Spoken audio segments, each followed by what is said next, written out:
Hello besties and welcome back to my channel. Behind me is something that I'm very happy about and proud of, to be fair. I'm gonna show you what's on my bookshelves today. It's definitely a work in progress. I only bought these literally last month, so for a very long time I was like a strict library girly. I read all my books from the library, but then just saw everyone else with their lovely collection of books on Instagram and everything, and I thought, you know what, no, I kind of, like, I want that. I want to have just the prettiest collection of books known to man. So I decided to start buying them, and now I've got a pretty decent enough collection that I actually needed some shelves to put them on.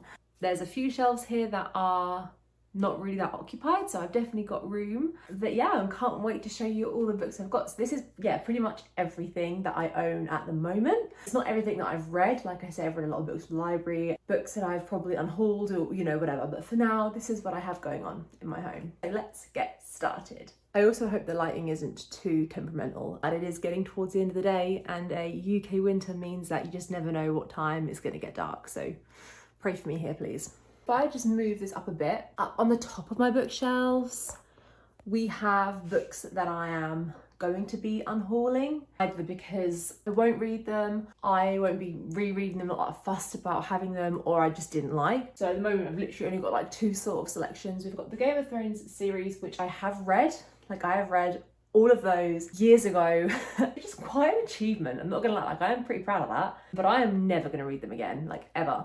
So it's time to say goodbye. Like, you know, they're thick queens. I don't really need them taking space, so they're gonna go. And the infamous From Luke Off With Love, which we all know is my first DNF of this year, and it was a hard one, so that's gonna go to another home, hopefully to someone that's gonna love it a lot more than I did. I haven't really spoken you through how I organise my shelves, so I don't have like a strict, well, that's a lie, I do have an order. I like to have my shelves ordered by author. I don't know why, it's just, I feel like that's the done way. If you walked into like a bookstore, it's by author, and I just think that way you can always keep their work together, series together, which just makes sense in my brain. Like, I have nothing against colour coordinated shelves, I think they are so pretty, but it just bothers me when I see people like, let's say, with the Akatar series, which are all obviously a very different stark colour, and they're just completely separate, and that just does not do well for my head. I like to keep series authors' works together, so that's kind of how I've done it, but I've still kind of split it a little bit. So towards the bottom, which obviously I'll show you, is more just fantasy, whereas everything here is predominantly romance, because I say fantasy and romance are my two main genres, but it's not strictly romance. There's like magical realism, Greek mythology retellings, mysteries, YA thrillers, like there's pretty much every other genre up here, mostly romance, but put together alphabetically by author. I love this little corner. I just think this looks so nice, to be fair. It just worked out really well for me. So I've got the American Remake Experiment, which you'll see in my last video I recently thrifted, so I can't wait to get to that. It's the second book that I would have read by Elena Armas, and I'm really excited. The Dreamland Billionaire series, which I have read and I loved. Fun fact is that The Final Offer is my favourite book in the series, and I'm honestly really not much of a Declan girly. Say what you will about that. An Icebreaker, which I'm reading so soon, can't wait. We'll probably be reading that this month, so look out for the wrap up. My absolute baby, Magnolia Park's probably my second favourite book of all time, and yet Into the Dark just came out and I haven't read any further than this. Why? I can tell you why, because the works stopped selling them. Why? Like, it's stocked Into the Dark, but it's not, you can no longer find like Daisy Hates in there or anything. Tell me why. So I will be ordering Daisy Hates so soon so I can continue the series, because Jessa Hastings' writing is just something else. I've tabbed the absolute shit out of this because it was just, oh, stunning. And today I just started rewatching Gossip Girl, and it's just such a vibe. Like, this is literally the London version of Gossip Girl. I'm obsessed, honestly. We've got A Witch's Guide to Fake Dating a Demon, which I don't know, I might keep, I might unhaul at some point. I think I gave it like 4 stars. It was quite a fun read, but I don't know, sometimes I wonder if 4 stars was maybe a bit too generous. I don't think I'm ever going to reread it, but it was cute. It's a nice one for Halloween. I don't know, maybe I'll read it again one spooky season, we'll see. And then a little Ali Hazelwood collection here. So we've got Bride, Chicken Mate and Love Theoretically, I haven't read any of these yet, actually, but I think Bride is going to be the book that I pick up next because that's literally just come out, and paranormal romance sounds like a bit of me, and I know Ali Hazelwood hasn't done that before, but I'm ready for it. I think I've heard a lot of good things already, so hopefully, yeah, she's done a really good job of that. I have read The Love Hypothesis by Ali Hazelwood, but I read that when I was reading strictly from the library, so I don't have a copy of that, but I have read from her before, so I know that I do enjoy her writing. I kind of know what to expect from her writing. Oh, Branston, I almost knocked you over. Then we've got You and Me on Vacation, which I have read, and then Highly Suspicious and Unfairly Cute, which I haven't read. I haven't read much M. Hen, and I need to, because again, Funny Story comes out soon, so I need to really get my game. But again, why can't I find M. Hen at the works anymore? What is going on? Like, what are they doing?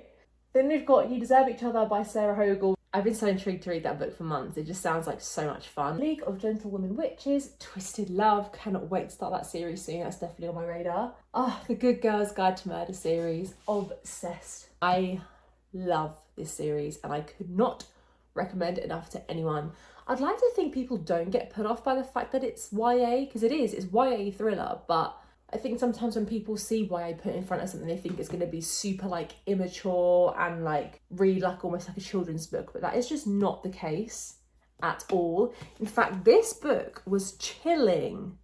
Like it terrified me at points, I'm not gonna lie. Like I actually struggled to read it by myself. And this also was my favourite in the whole series. In my opinion, they just got better and better.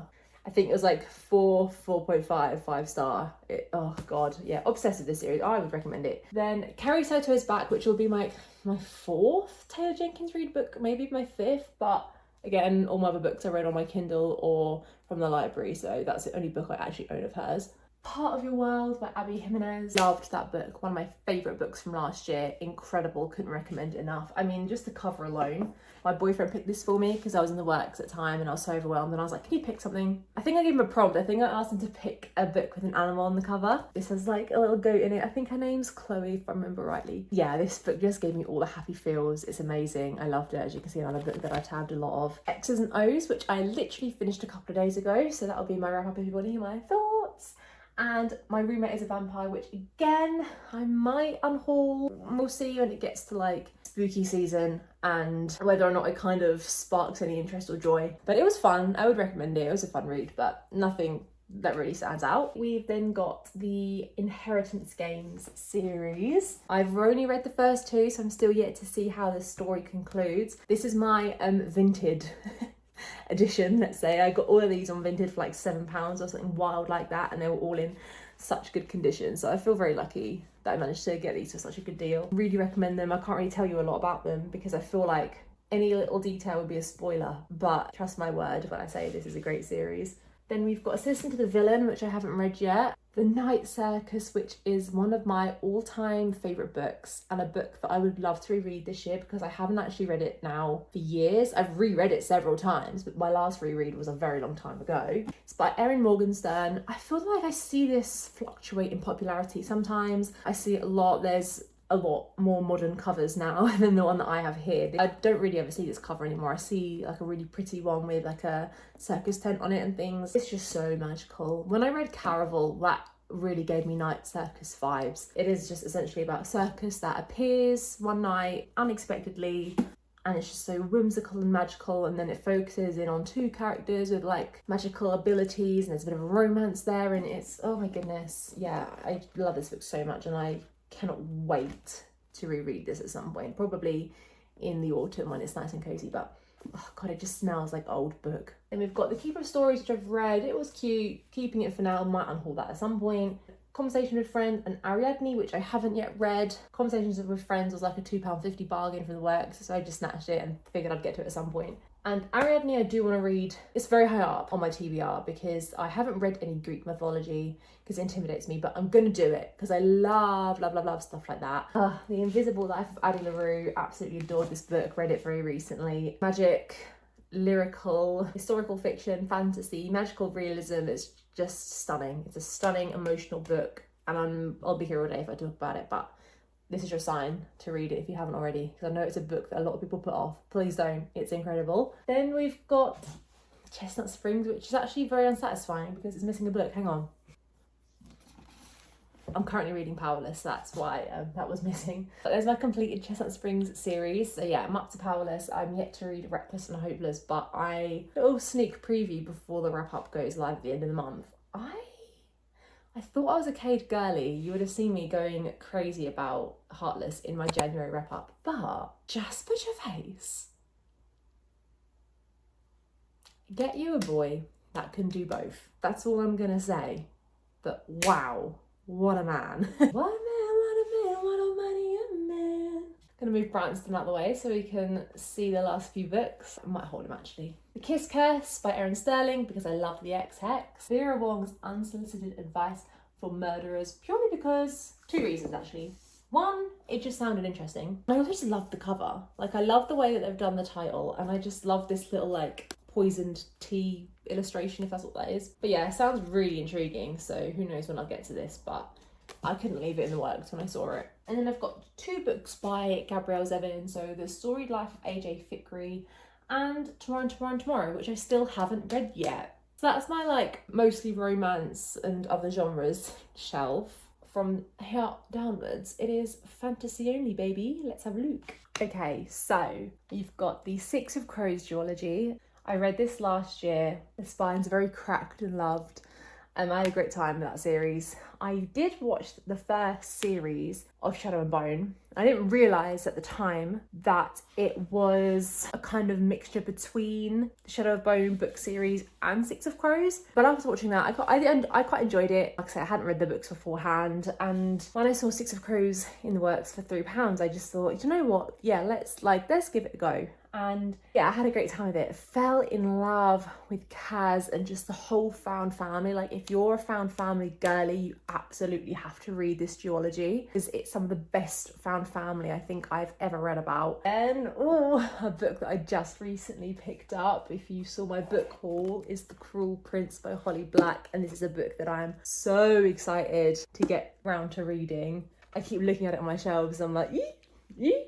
And then To Kill a Kingdom by Alexandra Christo. I don't see or hear a lot about this book, but I think it's a standalone, which is what intrigued me, because obviously most of the time fantasy books tend to be part of a series, and that's great because you get to spend such a long time with characters and you get such a big plot development. But sometimes, like, I just want a quick fantasy fix and I don't want to feel like I have to commit to something big, which is why I really wanted this book, because yeah, as far as I know, it's a one-off. I think it's like a mermaid, like siren type fantasy, maybe pirates and things, hence the tentacles and the swords, I don't know. But I'll definitely update you once I've read this at some point. Plus, it's also just like so floppy, incredibly satisfying. And we have my stunning copy of Once Upon a Broken Heart, which I just always have to have cover facing outwards because she's a beauty. And we know I'm not going to read her for a long time because I've only read the first book in the Caraval series, and I know you don't have to read Caraval before you read Once Upon a Broken Heart,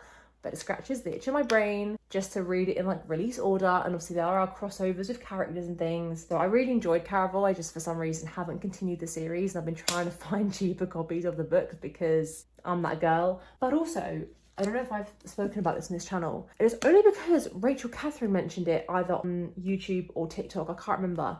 But this book I got for Christmas as a present, and I knew I was getting it, and I directed said person to where to get it from, like just on Amazon. Thought nothing of it. But this is like a low-key special edition, and I'll show you why. First things first, I'm sorry. Nothing excites me more than having like an embellished hardback cover, like actually on the, like, oh my God, stunning. Like, sometimes I think I should just display that like that on the shelf and take the dust jacket off. Sometimes I just don't know what's prettier, but that is insane. But also, that's not it. It has a digital signature from Stephanie Garber herself. It's an exclusive Hodescape Vault edition. I didn't even know I signed up to that, but I'm so glad I've got it. If I move you over slightly more, my Crescent City collection. I've read all 3 of these books. If I had to pick a favourite from the series, maybe controversial, but it would actually be House of Earth and Blood. That is definitely my favourite book. As the series goes on, dare I say, the less favourite they are. I've recently finished House of Flame and Shadow, and that is my least favourite book in the Crescent City series. It wasn't a bad book, it wasn't. Like, I really enjoyed it. There was just things about it that I didn't love, and they really did stick out a bit more to me than other things usually. It just made me fall out of love of it a little bit, which is a shame, but you know, can't love every book, can you? Then we've got Powerless by Lauren Roberts, which I'm stressed about because I knew I was going to get to this soon, but I keep seeing her posting on social media about how we all thought we were going to have to wait till July for the next book, and I think she's got something in the pipeline to be released sooner, or something else to be released sooner. So like, I need to get on this ASAP because I feel like I know I'm going to read it and I do not want to be missing out on these new releases that are coming. So maybe next month we'll finally get around to this. Hi! I had to adjust to finish off that top shelf because my knees were killing me. Fourth Wing and Iron Flame, the Empyrean, I believe it's pronounced, series. Don't know when we're getting the next book, but all I can say is I hope Rebecca Yarros is taking her time with the third book, because I wasn't a lover of Iron Flame. I'm not gonna lie, I loved Fourth Wing, had a great time with that. Iron Flame was a chore to read. I hate to say it. I'm still going to continue the series for sure. It's got a lot of potential. The ending of Iron Flame was crazy, but yeah, I just hope she takes her time with the third book. I'm happy to wait for it. Just hope that it's gonna start exceeding my expectations again, because the Iron Flame really didn't. And then Yellowface, which has just been popped next to them too. And then possibly my favourite shelf, I don't know, it's just my prized possession shelf, is my Harry Potter Illustrated Edition books. I've read Harry Potter in general, I've read the series before when I was a teenager, but in terms of these specific editions, I've only read the first 3. I got the 4th one for Christmas, so I haven't actually gone through that yet and seen all the illustrations. But if you are a Harry Potter lover, or you know someone that is, and they don't have these books, this is your sign to get them, because like I say, they are stunning. And if this flat burned down, I think I'd want to take these with me. I've paired them with my wand. Hardcore Harry Potter fans, if you're watching, do you know whose wand this is? Because it is a character's wand. It's not like a random one. This is what the handle looks like. I'll give you a second. And it's just all like that. It's Xenophilius Lovegood's wand. I don't know why, because he's a very niche character. So I bought this when I was like probably 12, 13, decided I needed to have it. And I still remember the day I came home from school and it had finally arrived, and I was beside myself with excitement. But this just, yeah, sits with my books because I just feel like it looks kind of cute and cool, and it gives it a display place. But I'll show you quickly examples of these illustrations because they're just incredible. I mean, even just, oh God, even just the covers. They're just so pretty. To be fair, I think the Prisoner of Azkaban so far is my favourite, like that deep rich purple of the night bus and like the gold foiling. It's just beautiful. But anyway, let's see if I can, they are heavy. Let's see if I can find some proper big illustrations, because some of the pages are like completely full. Like, just even like these pages of like Diagon Alley, and oh God, they're just so beautiful. I will never ever stop gushing over these. The way the writing is on a lot of the illustrated pages as well, like it's just such a treat and adventure to read. Look at that. Oh God, it's stunning. Ah, Professor Sprout. Yeah, like I say, if you love Harry Potter or you know someone that does, I think these would really make your or their day. So yeah, I absolutely recommend them. They're currently up to book 5, which I don't own yet, so I will be buying it. They are expensive. I think they retail at like £30 or £40. I think the chunkier ones later on in the series are the more expensive ones. And the previous illustrator, Jim Kay, has retired from doing the series. So I don't know if I found another illustrator yet. I haven't actually researched into it. But yeah, I think the series has been on a bit of a back burner. But hopefully they're starting to recreate the 6th book. I'm not sure what the situation is, but yeah. And then there's only 2 more shelves. The bottom one is just books that, well, more books that actually need to be unhauled, that I'm never going to read, that I was gifted and I just know I'm not going to get to, so I'd rather someone else have them and enjoy them. And just a small collection of randoms I just haven't found a home for. Like, I've got more sort of Harry Potter, J.K. Rowling, Wizarding Wild books, which I could find a home for on this shelf, I suppose. But I just really like how it looks with them all like that, like that, and there's not really any room, but maybe, I don't know, maybe we'll do something with that. And then also just a collection of my Christmas books, which I feel like normally I'm quite good at unhauling, but these two Christmas books in particular I absolutely adored, and even though I know they're Christmas specific, I just don't want to throw them away because I just feel like they could be relevant all year round. I read this last year, so Christmas just gone, and I absolutely fell in love with it. And I read this one quite a few years ago now, but for a start the cover is just stunning. I just love A Christmas Market, and it's about, I think it's in Belgium or Germany.